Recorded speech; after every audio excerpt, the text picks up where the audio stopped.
Hi everybody, it's Sarah Cray and welcome to a class where I'm going to focus on getting to know your new brushes. Oh! This is part of the Expressive Florals class and I'm super excited to introduce two new brushes to you guys. The first one is this Petals 8 brush by Princeton. It's a Velvetouch brush. And then this one is the Blooms brush from Princeton. It's also part of the Velvetouch series. And this is a Filbert 12, okay? So you can see, also hilarious brush sizes, by the way. And so these brushes are actually fantastic to work with, especially when it comes to doing florals. But because they're a new brush, it takes a while for us to get used to them, to understand how to utilize them, because so much of it is muscle memory. So I wanted to do a video where I dedicate how to utilize these brushes and get you a little bit more warmed up with them before we start our painting projects, okay? Sounds great. Okay, so the first thing I'm going to talk about is this Petals brush. Now, it's also known as a triangles brush. Here we have a silver brush triangle, and you can see this one is bigger, but they have the same quality, which is where the bristles meet the ferrule, it is a triangle shape. Can you put them as close to the desk as possible? Yes, there we go. Now they're in great focus. And I was just trying to show them the top, but that makes them... You see what I'm saying? Yeah.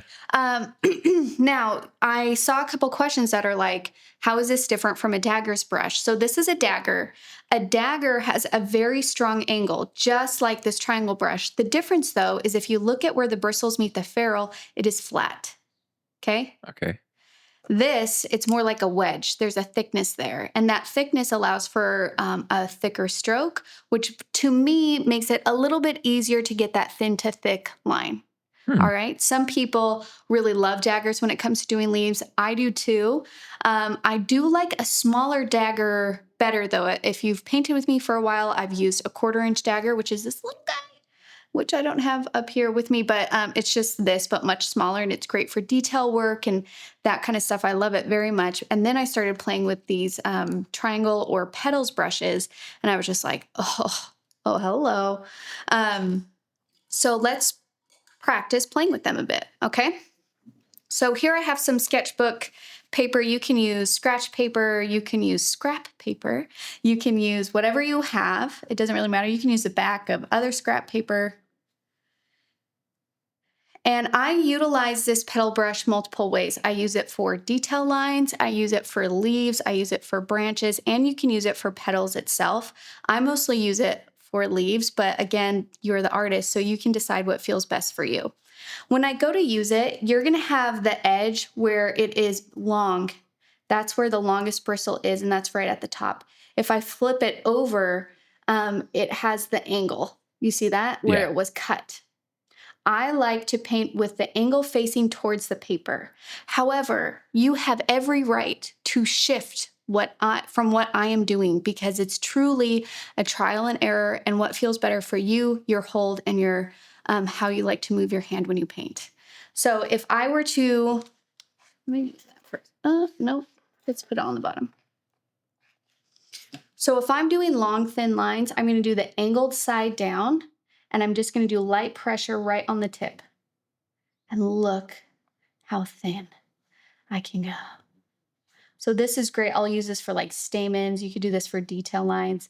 I will say though that you have to have a lot of pressure control, because if I just, like, that's me pressing down just a little bit and it can get a thicker line. So that's why I included the liner brush as a brush that we're using, because if you don't feel comfortable doing long, thin lines with this brush, why push it when, like, most likely you already have a liner brush that you can utilize. And if it makes it easier for you, then switch the brush, okay? Now, when it comes to doing leaves, if I were to start with that nice thin line, angle side down, and then press, and then lift up. Oh, yeah. I mean, look at that. Beautiful leaf. Unbelievable. And we can do it going up. Did you say unbelievable? Yes. That was good. Thank you. So we can have this leaf kind of going up, or we can have this leaf, and I'm just using whatever greens are on my palette. We can start thin and then have it kind of go down. Now, whenever you have a leaf going up or down, give it a little bit of a wiggle, okay? Don't be afraid to let your brush dance. That's gonna give your leaf some life. So for example, if I'm going up and then I'm gonna down, wiggle, and that feels like a leaf shape that we would see, right? I mean, this is stunning too, but sometimes it's nice to have a little bit of a wiggle. And if you're trying to do a leaf and it just doesn't get the sharp end that you're looking for, and sometimes mine don't even get that sharp end, I just didn't release how I'm supposed to, or I don't want to say supposed to, but I just didn't release it, you can add a little point. I have a silly question, but if I'm thinking it, people at home are thinking it.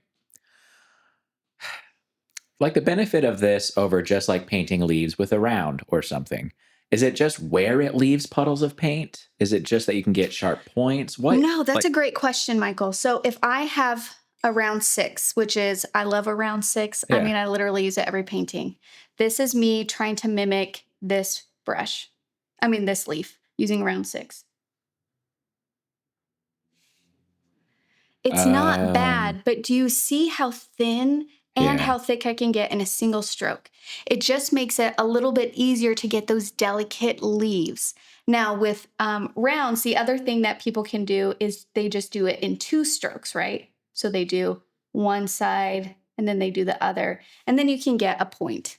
But it's still not as sharp. It's just not as sharp. Okay, but if you try this and you're just like, I really just like my rounds, there's absolutely nothing wrong with that. So I really don't want you to feel like you're not a good artist or anything like that. Every artist prefers specific tools, and some are going to resonate with you and some aren't, and that's okay.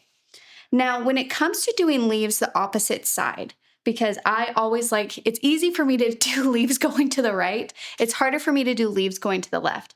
I have found that if I keep my angle side down and I start at the tip of the leaf instead of the base of the leaf, then I can go to the left. Okay? Okay. I mean, it's a little bit harder. I will say that. So if I were to do... Just flip your paper over. You know what I mean? Yeah, I do that sometimes where I just kind of move my paper around. That's why it's nice to paint on a movable surface. Okay, so let's try having this branch go to the left. So I basically flipped my brush around. So the angle is still facing the base of the page, but the tip is towards me. Can you guys, let me try and do it this way so you guys can see. Okay, so that's how I do my thin line going to the left. Then I'm going to rotate my brush, start at the tip. Oh, okay, nice. Okay, is that helpful? Yep. Okay. The other thing that you can do with this brush, it is called a petals brush. So let's try doing some petals with it. So I would say that because this brush lends itself so nicely to like a pointed edge, I'm thinking about brushes like maybe the Cosmos that we're going to paint. Petal. Bam. Boom. Boom.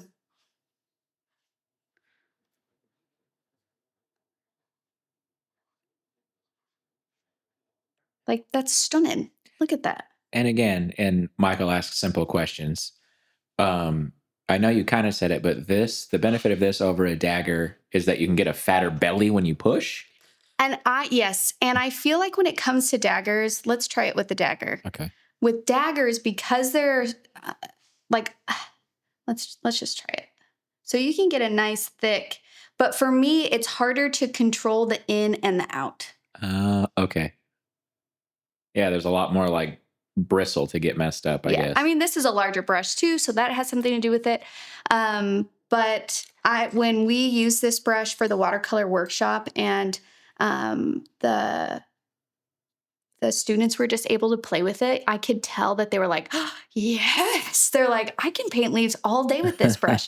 And remember that when it comes to leaves too, and I should have said this before we moved on to petals, I think this brush really shines if you can do long, skinny leaves. But remember, you can still do a nice, thick, round leaf by just doing 2 sides. So 2 strokes. Okay. So switch up how thick your leaves are, how long your leaves are, all of that kind of stuff. And you can get some really gorgeous variation in your leaves. And let me show you how to do a 2-tone leaf. So here is my, let's do it over here actually. Here's my palette. I'm going to dip the tip of the brush in one color. So let's say gold or whatever color you want. So it's going to be nice and wet right on the tip. The base, so where the triangle is, where that angle is, I'm going to try and dip it in. Actually, I'm going to switch it just because the angle. So I'm going to dip the tip in this dark color, and then the edge, I'm going to dip in the gold. Let's see if we can get. Whoa. Yeah. That's awesome. Isn't that cool? Yeah. In one stroke. And you might be wondering, why did you switch? It's easier for me to dip the wedge of the brush when the paint is flat on my palette than in the well. If it's in the well, it's easier for my tip to go in there. Does that make sense? Yeah, it was just paint positional. It was just paint positional. But if yours is switched or whatever. Yeah, awesome. Like, isn't that cool? You could paint the coolest fall, like, leaf changes. Yeah. Yes. So that's a really cool, fun trick. You can play with that as you're adding your leaves. And let's see if it works with the flower too, if I'm doing petals. So let's say I dip my tip in the pink, and I'm going to dip my base more in that coral color. And let's, like, look at that. All right, let's up the game. Get 5 colors on one. Who can get 5 colors? And then this is where I have to flip my brush around because I'm going the other side. Oh my gosh, what if you like had like some sort of needle and you could like suck up little bits of paint and actually do that on one brush, do like 5 spots? Oh, that would be so cool. Listen, someone at home, let's see it. Let's do it. Yeah. Oh my gosh. Look at that. Yep. Love that it. took, I don't know, 5 seconds. Maybe a little longer. I wasn't timing it. And then you can just add your leaves. Beautiful. Now, this kind of thing happens to me all of the time where it doesn't have a perfect end. But the nice thing is that you see how it has a lighter value? I can just wait for this to dry. And then after it dries, I just go in and reshape it. So even though there's that little mark, it's no longer like the darker value, sharper point brings the focus. And so even though that's there, I don't think it's distracting. It's just like, yeah. It's watercolor. There's a mark there. Right. Get over it. Get over it. No, just kidding. She doesn't even go here. She doesn't even go here. You paint it. That's what I used to say when people would criticize my painting. Especially when I first started YouTube and people would leave comments being like, your talking is very distracting. And I'm like, I invite you to make your own watercolor channel and you don't have to talk to anybody and it's going to be super interesting. I've just decided that all mean comments on the internet are robots. That's how I parse it. Oh, I like that. That has to be it. I'm like, no, people are actually nice. Yeah. Okay, and the last thing I want to show you with this brush, which is actually super, super fun, is we tend to think that when we're trying to recreate something like flowers and leaves, we need to have like objects or forms that are very thought out, very substantial, and very clear in terms of where they start, where they end, all that kind of stuff. And what I really want to invite you to do with this Expressive Florals course is capture the feeling of flowers. And sometimes the feeling of flowers is capturing the movement. And a lot of that is through like implied lines and a looseness. Okay. I want you to really feel playful when you're making these marks. And so sometimes I'll add branches, and I like to do it with this brush because if I do a little wiggle, I get like a thin to thick line, which I think is really cool. Reminds me of our son dancing. He wiggles his butt all the time. And doesn't this have such a... He does wiggle his butt all the time. It's so cute. He's 5. He sticks his butt. But look at this branch in feeling compared to... Yeah. This gives it... it makes it active. It does make it feel like it's dancing or something, right? And so, and then from here, from these like wiggly branches, you can have these kind of funky little half leaves, movement. And notice that it's not like these leaves are perfect in their shape or their form. So much of them is this like looseness, this freedom with it. But try and think about how interesting and beautiful just brush marks can be. And that's what I'm hoping with these new brushes that I'm showing you, is that they make it easy to do just this kind of like, look how beautiful that is. And sometimes when we're first starting out, we think that unless it looks like this, then this is not of value, but this is of value. And we're actually hoping through these courses and these classes that you can see the value in something like this. Because if you look up close at a Monet painting, you think he has perfect leaves. Like, have you looked up close at those lily paintings? It is a lot of scribbling. It's a lot of color and placement and energy. And that is what draws you in. That is what makes you excited. So when it comes to this petals brush, please feel free to do wonky lines, play with shape, play with all of that kind of stuff.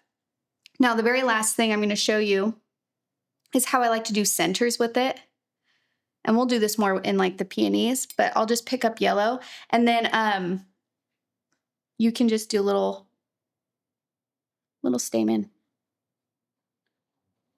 You just mentioned Monet. You just showed me a video of that guy, Claude Monet's actual garden. It is stunning. I want to see it so bad. Oh my gosh, we have to go.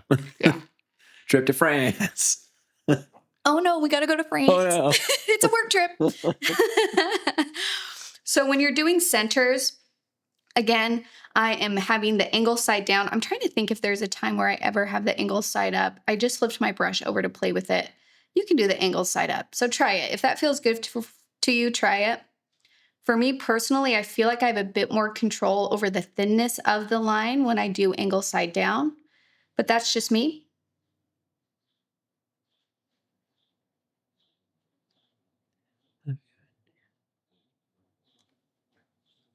Those look like little dandelions too. Mm-hmm. Okay.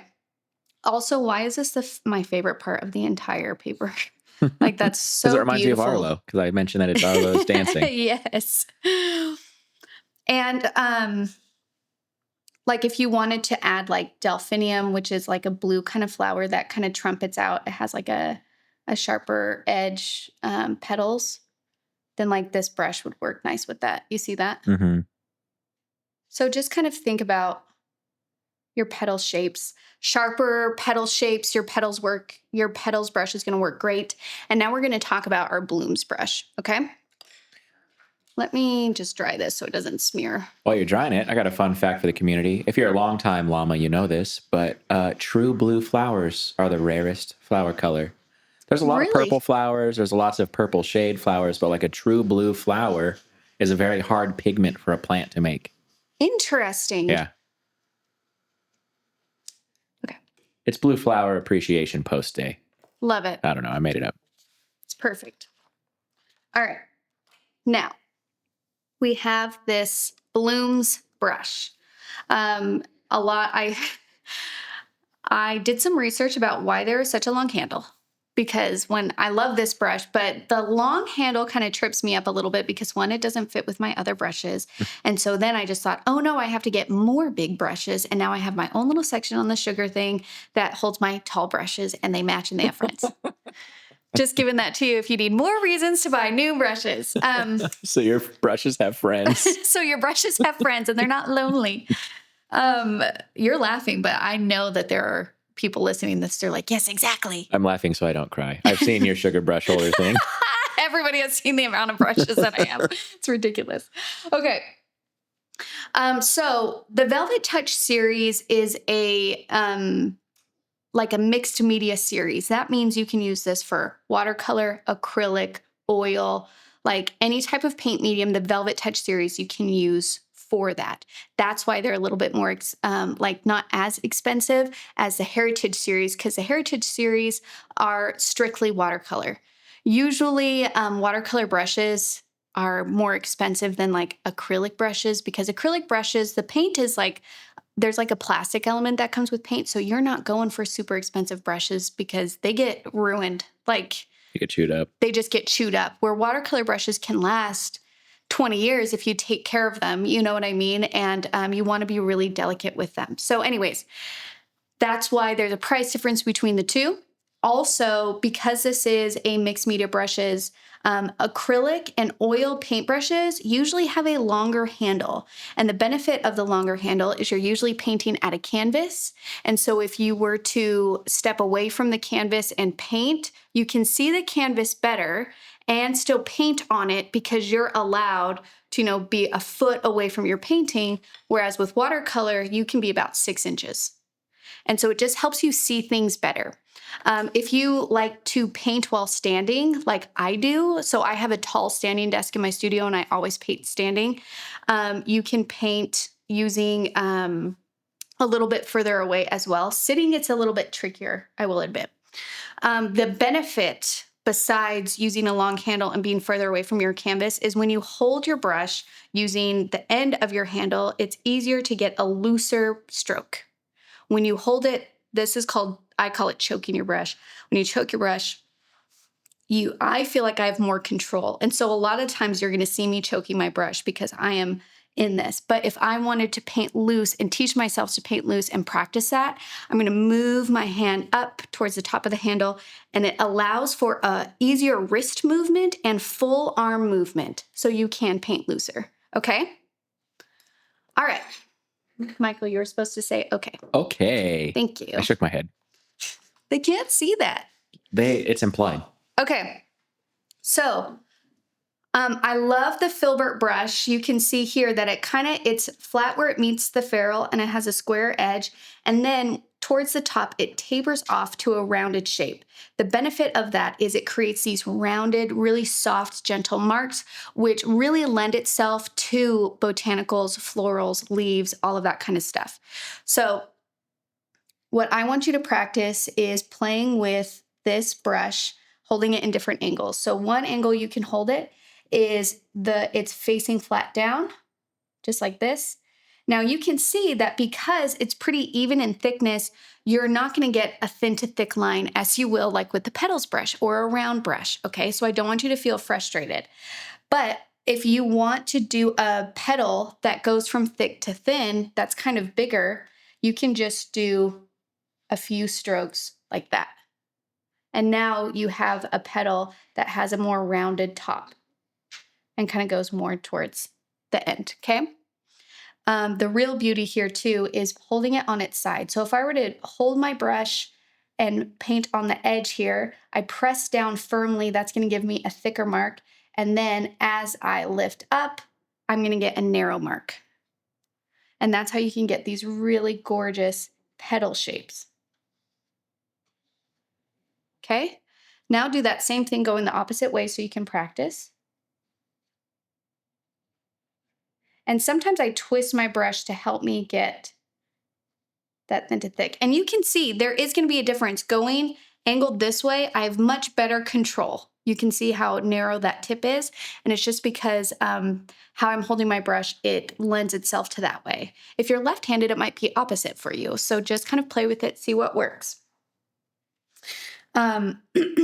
Now, a great way to get to know brushes, and if you want to paint a flower, is to just practice doing all of the different angles that you would probably see a petal. So if we were to have a flower kind of facing us and we're just doing basic like flower shape, it doesn't have to be, a sunflower, it's just any kind of flower. Follow the angle, because whenever you add petals, you have to imagine that they're all coming out from the center. So your angles, if your petal were to continue, it should always cut through the middle of the center of your flower. That's how you know that your angles are correct. If I were to do a petal that does that, if this were to keep going, would not cut through the center of my flower. So therefore the angle is off. That doesn't mean that your petals can't get twisted. They'll get on its side, but notice that they're still going to go through the middle. Okay? And sometimes you'll accidentally do this, especially when you're getting to know this brush. And I just say, oh, well, let's fix that really quick. Fixed. So follow the angles, play with doing flat strokes, then turning your brush.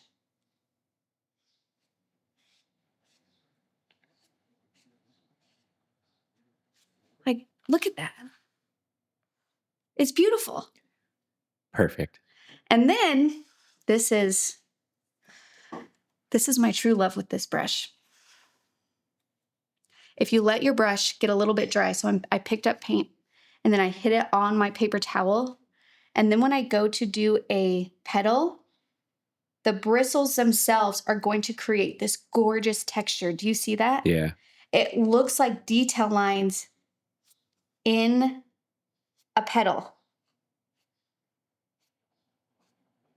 Like, look at the texture. I didn't have to do any more than that single stroke. It's amazing. It's so amazing. And so what we're going to learn how to do is we're going to do a initial wash, and then we'll add like really textural brushstrokes on top to make it pop. However, I want to give you permission that at any time when we're painting, you can stop. I like adding more for frills and energy and movement and all this kind of stuff. But if you really like that really soft single wash, leave it as a soft single wash. There's nothing wrong with that. It's just a different way of approaching it. And so, yes. Okay. So practice that a few times. The other thing that you can do is, even though I use this a lot for flowers, it also works great for leaves. And let me show you. So I'm picking up a good amount of green paint here. And if I were to do leaves, you can still get a thin to thick leaf. It's not going to be as fine in detail as the petals brush, but it still can be this kind of really beautiful, expressive. Yeah, I'm petals brush snooty now. I love that brush. After seeing the thin points on that. Yeah. Do they make big triangle brushes like that? Like bigger? The largest one I've seen, so the one we have is an 8. The largest one I've seen is the silver one, which doesn't have a number on it.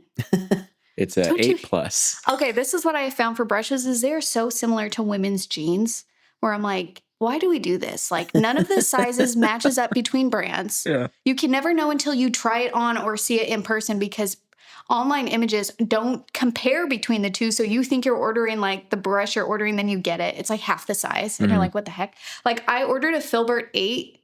It's tiny. And I was just like, oh, that's a tiny filbert. And then I was just like, what? Where is the consistency here? Right. There needs to be like standards bureau. Standards between these brushes, because people are just doing whatever they want. It's very confusing. Okay, rant over. I feel like some of them are like 0 to 10 are the sizes, and then some are in the 20s, but they're the same size. Yes. Like what? What? Some of them don't even have numbers at all. And then like, listen, like, no, I love Princeton Velvetouch, so like no hate on it at all. But they're naming this the petals brush. This is a triangle brush on this brand. It's the same. I don't know. Yeah. I'm sorry. I don't have any control over it. It drives me nuts too. Okay. So when you're doing leaves, let's go back. When you're doing leaves and doing foliage with this type of brush, you can also do branches too. Like, there is nothing wrong with this. This is beautiful as well. This is valuable as well. So don't be afraid to mix it up. And what you're going to notice as you paint more is you're going to lean towards different textures, different petal shapes, different leaf shapes, all of that kind of stuff. And that's okay. Follow whatever it is that excites you and interests you.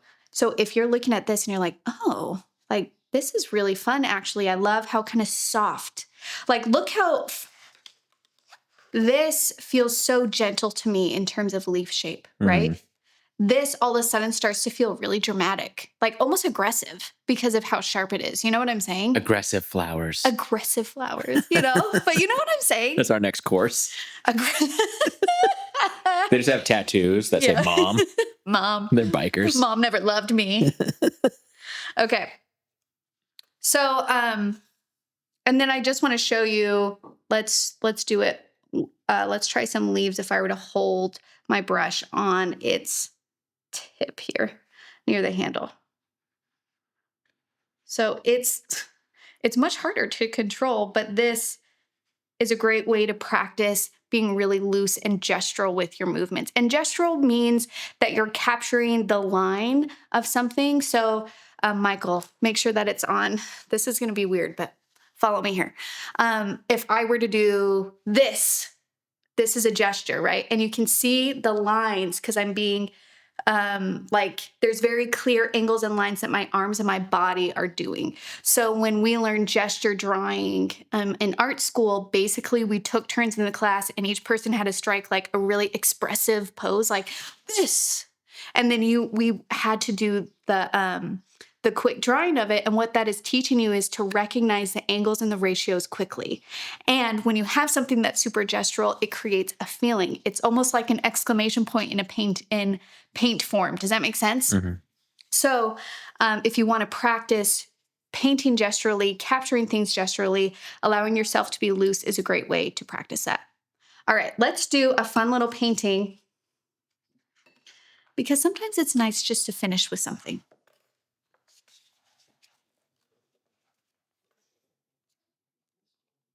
Showed him all those plants. Your painting is going to be like an animal, just a cat. Let's do a quick cat. We're going to do a quick cat. No, I'm not that talented. I don't think I can do a cat with this breath. Well, never say never. Okay, let's play with doing a flower. I'm going to kind of have it be more like maybe an anemone type of thing. This is my center.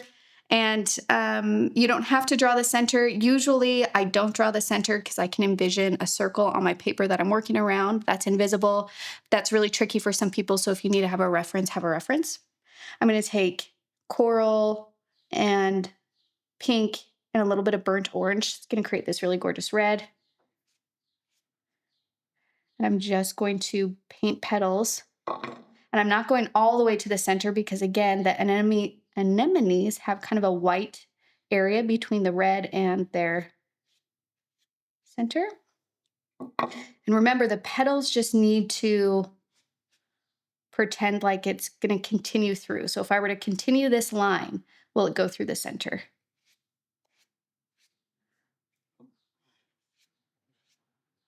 Like, look at this texture we're getting right here. Look at this. So good. Ugh. Now I'm going to take my petals brush and I'm going to do yellow, even though I think anemones have a dark center. But I'm just playing here, you know?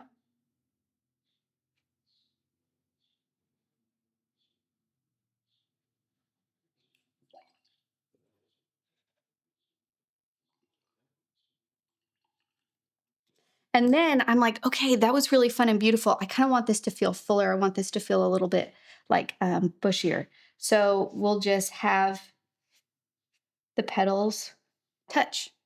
And look how full this is feeling already. So I'm just holding my brush now on its side since I don't have a room to do a full petal. And I'm just doing some petals on its side, but they're still following that angle. Ugh! Stunning. You guys, isn't this... God, I love it so much. Look at it. Look at it. And then let's say we wanted to add like a little branch. Let it be wonky in its movement. And let's add some long, oh yes, long petal leaves just kind of draping off from this flower. And also, don't be afraid to use water to pull from paint that's already on there. Oh, God, I love it so much. I love it.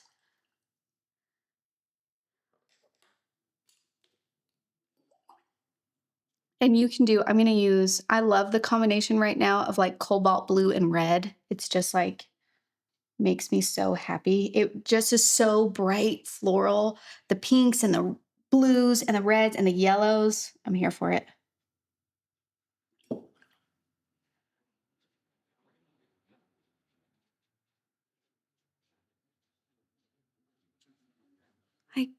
Look at that, you guys. That took us what? A minute, like maybe.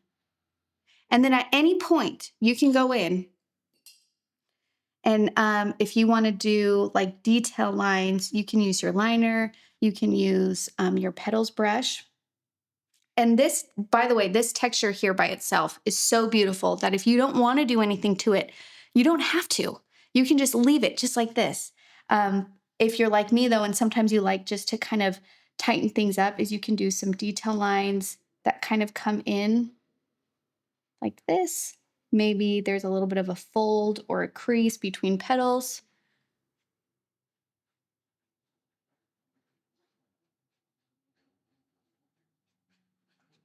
Like, it's so fun to have tools that just help you in your goal. They make it so much easier. You know what I mean? Mm-hmm. So you could do this entire page doing these beautiful kind of gestural flowers, like if these were more on its side. Ugh. I can get lost in this. Here's a little center peeking through. The other really cool thing too is if this dries, this is a really easy way to layer petals. So let's say we want to do like a peonies on its side. Is it peonies or peonies? Peonies. Peonies. Which is a funny word. It should be peony, I think. It's spelled like peony. Yeah. But I don't know. Peony. Is after this has dried completely, you can do another layer. And because it's so textural, it shows up really well. You see that? Mm-hmm. So it's easy to layer just using single strokes if you let them dry in between.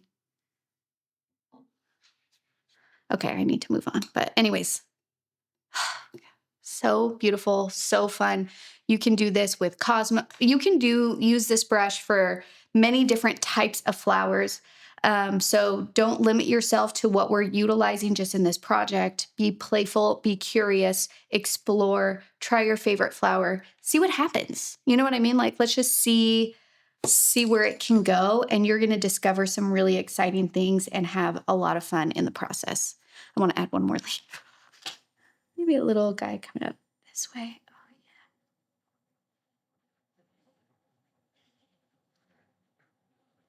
So you see, these leaves can be wonky. It's okay.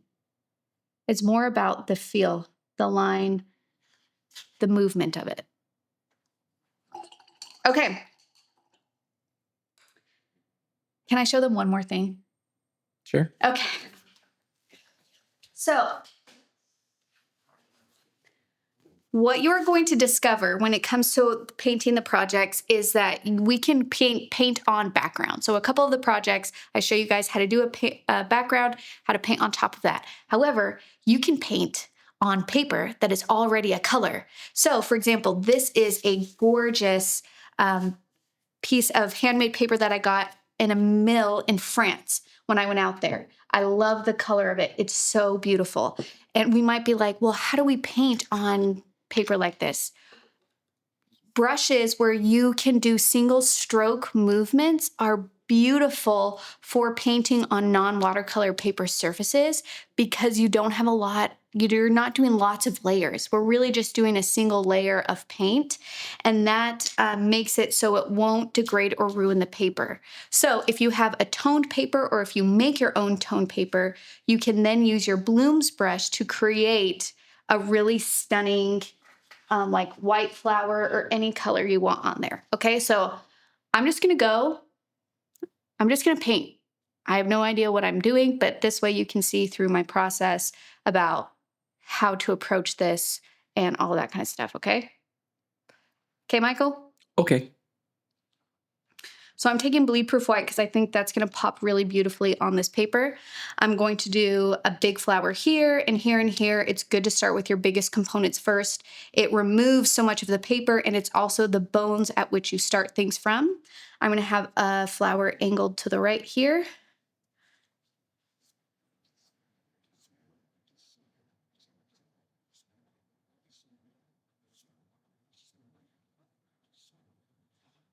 Oh, daffodil. I'm just kidding. That's right. Okay, so that feels good. Let's do one. And whenever you add your next big flowers, you want them to be touching. You don't want to start your next big flower up all the way out here in the middle of space. You want it to be kind of coming out from the center type of thing, but you still want them to be like a zigzag or staggered in placement. So then it creates a composition that makes you move through the painting, which is always the goal whenever you're doing a composition. So I'm going to pretend like some of these petals are coming out at me like foreshortened. So I'm going to do these, and then they're going to go up. And then we have the other side, the back side.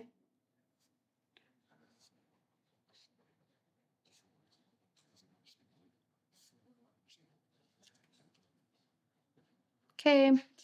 And then because of how big this is, which is lovely, this one starts to feel a bit small, which is no problem because I could just add more.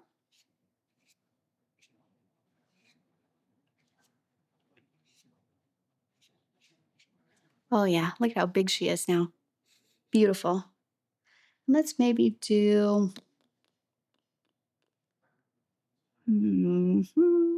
maybe angled that too much, but that's okay. Let's do this. I'm not sure what to do over here yet. And when I don't know what to do over here, I just move to another area and see if that helps what to do. I'm going to do a smaller bloom kind of coming up this way. Like maybe the bud of one. Okay. We can have leaves coming up this way. So what if we do a flower here? Maybe another flower here. Let's have an open one here.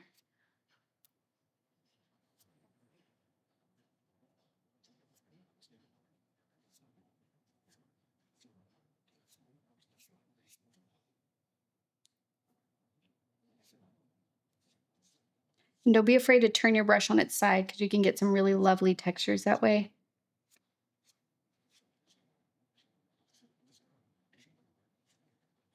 Okay, that feels pretty good. Now I think I need to have one kind of facing down this way. Or maybe this one needs to be bigger to balance how big this is. So if you're wondering, this is what goes through my mind every time I paint a floral composition. I just start and then I just keep problem solving from there. And I respond to every new element that's added on my painting. And then I think of its balance and what it's doing to the other side. You always, for me, I think of a painting in quadrants. So I'm always looking at, if I add something here, what is it doing in the opposite corner? If I add something on this side, what is it doing on the opposite side? Because there's always needs to be this like balance between the two. Yeah, that's all I'll say. For me, spatially, it makes sense to do another small flower here. However, if I were to look at it just up and down, that feels good. But if I were to look at it from side to side, this right-hand side is now going to feel way lighter than the left because it's two small flowers and this has two huge flowers. Do you see that? Mm-hmm. So then I'm like, okay, I'm going to add a small flower here. And from top to bottom, that feels good. But I think I'm going to actually make this flower bigger. So then from side to side, it feels good.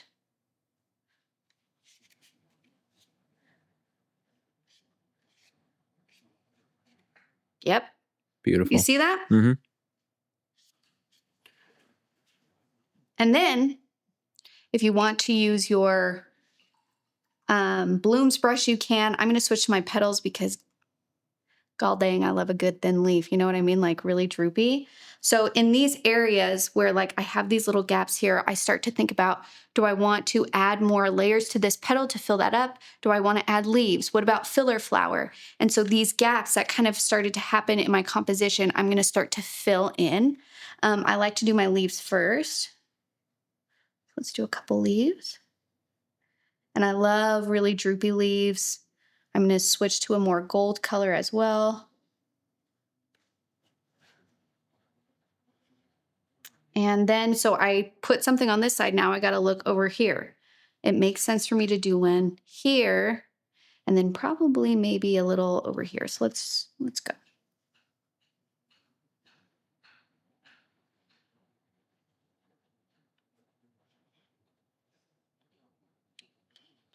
I want to do another droopy one. Maybe I'll do it right in the middle. There we go.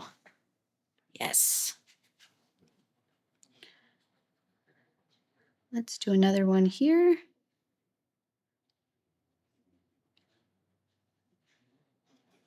And you don't have to do 3 every time. You know, it's okay if you just do 2. It's okay if you just do 1. It's always better to start with less because then you have the opportunity to add more. And now I'm going to think about, let's add some centers. So I'm going to use my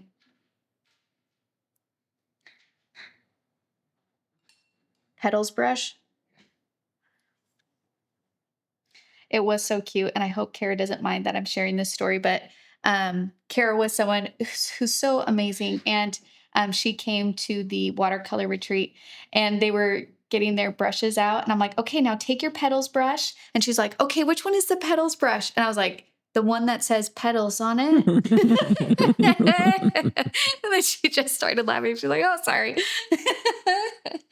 It's okay because I get confused between the names too of like, wait, which one is which? Is this one actually the petals? Now this one, the center is kind of, the petals are kind of coming over it. This one, same thing. So we just see like the littlest hint. And then because I always love to smear a little paint around, I like to take a damp brush, especially on these big open ones, and just kind of let that yellow smear out. Oh yeah, that adds a lot. Doesn't it? Yeah. Gives it a little bit of life. These ones that are closed, we won't see that as much. And now I'm going to do some filler flower. Should I do chamomile or should I do blue? What do you think? I think blue would look really good. I think blue would look really good too. Okay, so now I get to have some fun with some branches. So I'm going to take like a dark green and I'm going to let my, I'm going to look like this area feels a bit empty. This area feels a bit empty. And this area. So let's start there. So I'm going to do some branches. Now, whenever I do this type of floral compositions where it's almost like a bouquet, like you're looking overhead, you can't see where the stems are coming out of, but everything is in the center. Whenever I add leaves and stems, they're all coming out of the center. As in, if I were to add stems, I wouldn't all of a sudden do a stem over here that doesn't touch the middle. Does that make sense? It has to exist in the same universe. It needs to exist in the same universe as if it's coming out of this in different directions. Okay. So there I have some, I'm going to do some here. Now I'm going to give you a word of warning.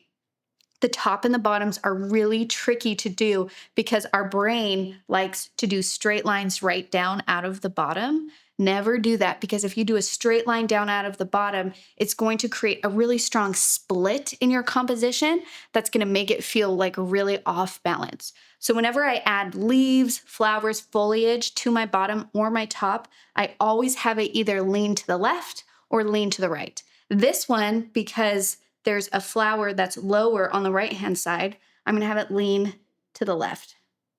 So notice my branches are going to the left there.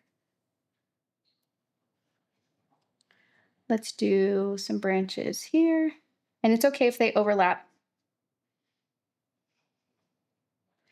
And I'm trying to decide if I want to do blue leaves like in or blue flowers in this.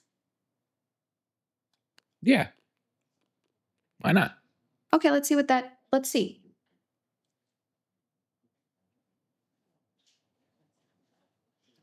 And then I need to have something come off the top here. So I'm going to have the branch going to the left and we're going to see what that does. Look at this painting. Yeah, gorgeous. Can I pause you for a second and just say like, this is why I love these brushes. They give me so much freedom in terms of what I can paint on, and with single brush strokes, I can create really beautiful floral paintings. I'm going to use my Blooms brush to do these little kind of more rounded shaped Because they're smaller, they're a little bit harder to control. So if you want to switch to a round, you can. I'm just going to keep on going just because why not? This is just for fun.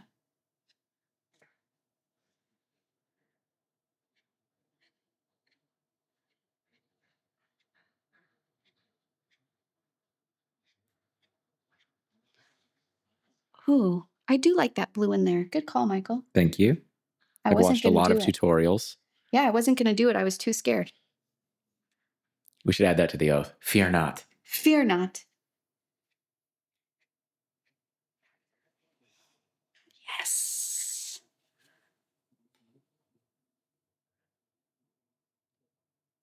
Okay. Now that I've put in like my big and small players, right? I put in my big flowers first and I did my leaves, now my branches, and with the little buds, I can decide how this feels compositionally. I will say that I am missing, I feel like right here, I could probably handle something. But if I were to do another blue branch right here, that might make the top half feel a bit more heavy. So whenever I'm unsure if I should do it or not, I either move on to a different place that I know needs something, or just let the painting sit for a day or an hour and then come back to it with fresh eyes and see if that still bothers me. So let's take a beat. I'm not going to address anything right here. I'm going to finish the center here. Just going to do a random little center within there. This one maybe a little bit too. Those ones you can't really see. Let's round this a bit more though, so it doesn't look like hair coming straight out of it. I kind of want to do some chamomile. All right. So, because I want like the yellow-orange look. So I'm going to add, I think that would look really good against the blue too. So I'm going to take Q Gold and Q Burnt Orange. Oh yeah, look at that orange with that blue. Stunning. Let's do one here. Maybe we'll do some here. Maybe one right here. All right, let's add the white and see how that feels. Sorry. Woo, I'm excited.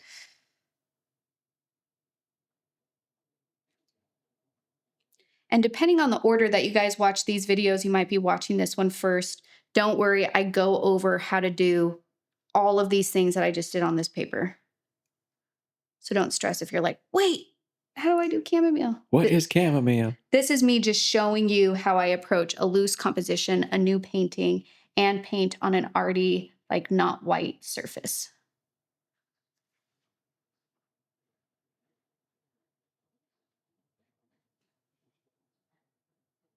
Oh gosh, she's so cute.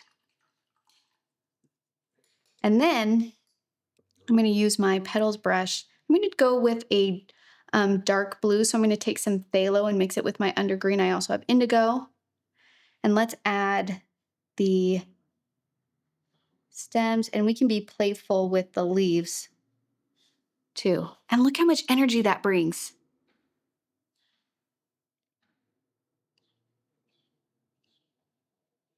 Don't be afraid to do a little bit of wonkiness. It really does make the painting feel like it's dancing. A little Larlo dance. And this paper specifically, I feel like it really ties the painting onto the paper because there's so many little like gloopies everywhere that the wigglies tie it together. You like my science terms? They're gloopies and wigglies. Perfect. And I'm just trying to decide if I want to do flowers along the top here. I don't know if I do actually. Then don't. But one thing I can do if I'm feeling like this is seeming so boring compared to what's happening here is I can do like just cool leaves kind of coming off. Or sign your name giant up there. Yeah. So it's just some like leaves and movements. Yeah. And you can even do, if you're feeling like you want to just do a little bud. Those are good too to add.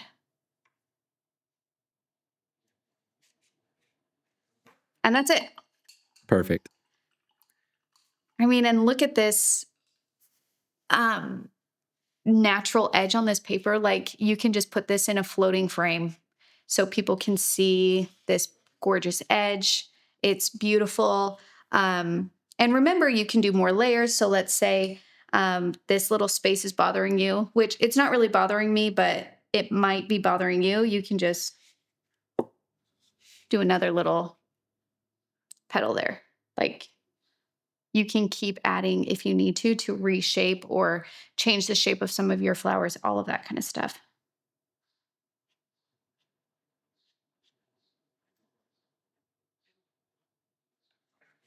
Oh, God, I'm so happy with it.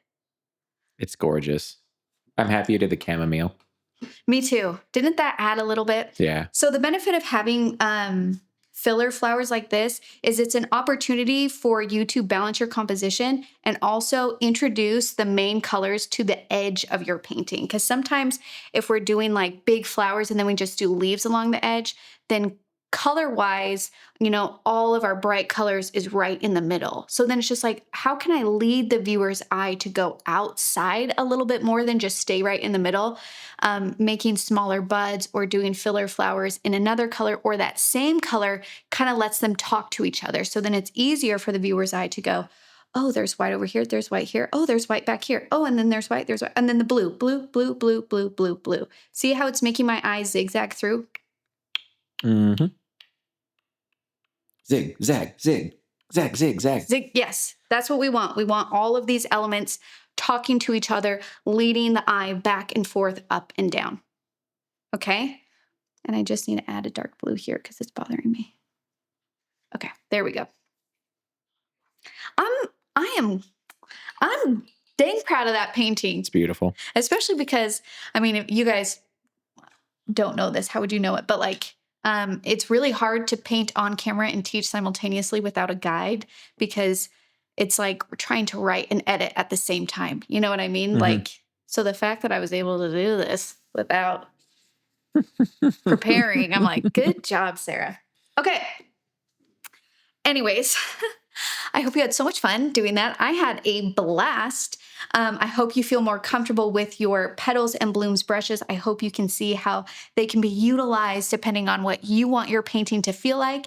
And so then when we go to do our projects, you have a little bit more comfort and a little bit more understanding. Don't be afraid if you need to take, 20 minutes, an hour, whatever you want, and practice those brush strokes a little bit more. It feels wasteful because we think that art is only valuable if we have this gorgeous painting at the end of it to show for it, but that is not how art works. The amount of scrap papers I have just for this course alone, it's like probably at least 60 pieces of paper because it's me practicing movements over and over again. So then I feel comfortable trying to teach you. That doesn't happen right away. And just because we don't always show that part, that doesn't mean it's not part of it. So please do not think of yourself as less, and please do not think that it's not valuable to do these practice strokes or to just play with scrap paper over and over again, because that's really how we learn. It's all muscle memory. And so if you guys are willing to put in that time and practice, you will feel successful. So thank you so much for painting with me, and I'll see you in the next video. Bye.